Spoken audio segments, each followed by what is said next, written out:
Hi. It's been a couple weeks since I've recorded anything, but I wanted to remind you that I put a story out on my social media saying that I was getting a new microphone. I got it from Best Buy. This is not sponsored. This is not a sponsored video. The microphone that I've been using is the Blue Yeti standard USB microphone. Very good. It was a gift from my wife, and it has all the different options for all the different kinds of recordings that you could do, like whether you are podcasting or interviewing or just singing yourself, or you're doing some solo duet stuff, you know. But I got this. I've already unboxed it, but I want to show you the box. It is the Shure. Never heard of this brand, but Shure MV7 podcast microphone for podcasting, home recording, gaming, USB and XLR output, which means it's a USB microphone, and you could and you could plug it up to a standard like amp using those cords. All right, as you can tell from the box, it is a podcast microphone, meaning it's the type of microphone that you can only talk to through one side, and it's for talking, it's for interviewing, it's for stuff like that. But I could possibly use it for singing because it's a very crisp microphone. So I have it right here. As you can tell, it's a little smaller than the Blue Yeti, pop filter and all. And it's probably a little bit more powerful because if you look at the controls, right, it's touch control. Whereas the Blue Yeti has, it has dial, which the dial is also very simple. This might be complicated because it says here, I'm gonna put this, it says here that you have to download an app. You gotta download an app on your phone. So, not on my phone, on my computer. So I've already done that, and we'll see how it goes after I, get everything set up.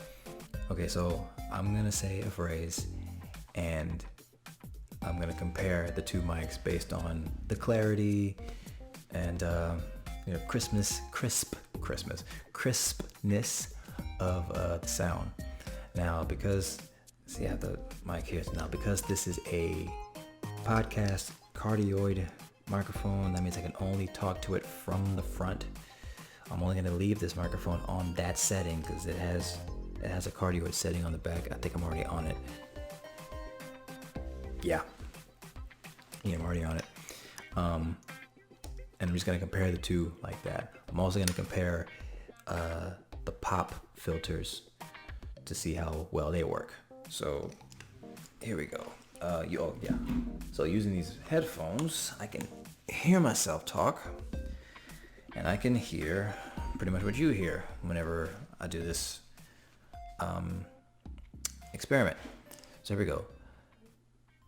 Peter Piper picked a peck of pickled peppers. Right? Clear. I'm saying P is very aggressively, but it's not coming across on the sound. So I take this away. Peter Piper picked. See, already it's a little, it's a little much. So now I take this one off. Peter Piper picked. Yeah, it's very, very loud. So obviously the pop filters work. Obviously both pop filters are good. So this one already came with a pop filter. You see how small the mic is, but I have to talk to the front of it. So I'm going to set this up real quick, and I'm going to, just compare the two phrases. So I will be right back. So I've set it up. It's on the stand right now, and I have the app up, as you can see. It's got a couple of presets, not presets.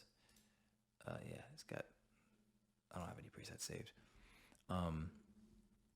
But right away, I hear myself very clearly, like there's almost no background noise, but this is the auto setting.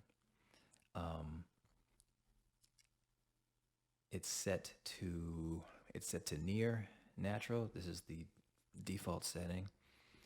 And based on the quick start guide, the near setting is for when I'm very close to the microphone, and the natural is just for, well, my natural voice. If I wanted a darker tone, I would click dark, and I would get more of a broadcast radio whisper type thing.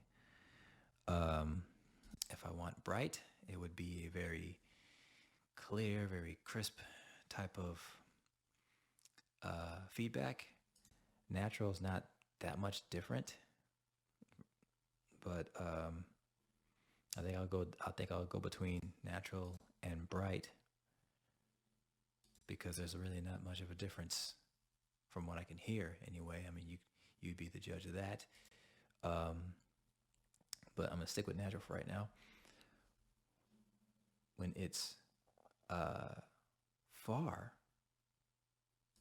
it opens up its range. So even though I'm right up on it, it's like it's too sensitive. So I need to back up a little bit, because I need to be far away. For it to be optimized properly. So near would be obviously the way to go. There's a manual. Now with manual, right now I can barely hear myself. I need to change some of the settings, like compressor, change it to medium or change it to heavy. Doesn't really do anything about a limiter. Turn the limiter on so that it won't peak me so much. Flat equilibrium, high pass, presence boost. So there's a little bit more. I can hear myself a little bit better now. High pass and presence boost. That's good.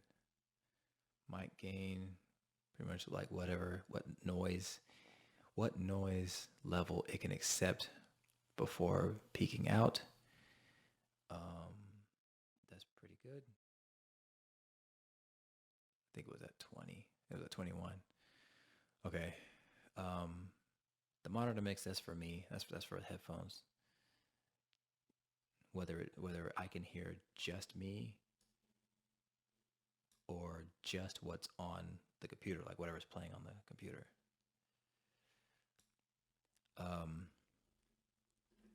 But this is pretty simple. I don't know if I probably mess with the manual settings, but I really like the auto setting. So I'm gonna hear this back. I'm gonna play it back and hear it, so I can see what works. But you let me know what's good. But this is really cool. Now, as you can see here, this is how it looks. Pretty decent. Like I said, it was smaller than the Blue Yeti one, but I think it's gonna work out really well. I'm gonna do some singing. Like I say, a singing video is gonna be coming soon. Now that I got a new microphone, I might even do some more like vlogging type catch-up videos or something like that. I don't know what I'm gonna call them, but just talking. Be like a just talking video, because this is like a talking microphone. So yeah, let's just catch up. So cool. We worked it out. Let me try something real quick. So, like I said, this already came with a pop filter. Taking the pop filter off, obviously, is very louder. Taking it all the way off, you can hear everything that's going on, right? It's still in the auto setting of natural and near, but this is how it works. But for the clear, it still sounds better than the Blue Yeti as far as like noise canceling. It still sounds good. So even with these pop filters on, even with the pop filters off, it's a pretty nice sound. The P's. Let's try. Peter Piper picked a peck of pickled peppers. It seems like it automatically like cut itself off when it reached its peak. Try again. Peter Piper picked a peck of pickled peppers. Well, yeah, not bad. Peter Piper picked a peck. See, now that's clear. I like that. You can clearly hear me use the P sound without the extra breath behind it, right? So that's gonna be good. Now we got to see how it translates to music. What I'm gonna do is sing like full songs, like on the weekend, full songs on the weekends, and little snippets of songs throughout the week, so I can have more consistency when it comes to uploading videos. So we'll work on that. But until then, I think this is gonna be a pretty good transition into a new microphone, new equipment. So thanks for sticking with me, and I'll see you in the next one.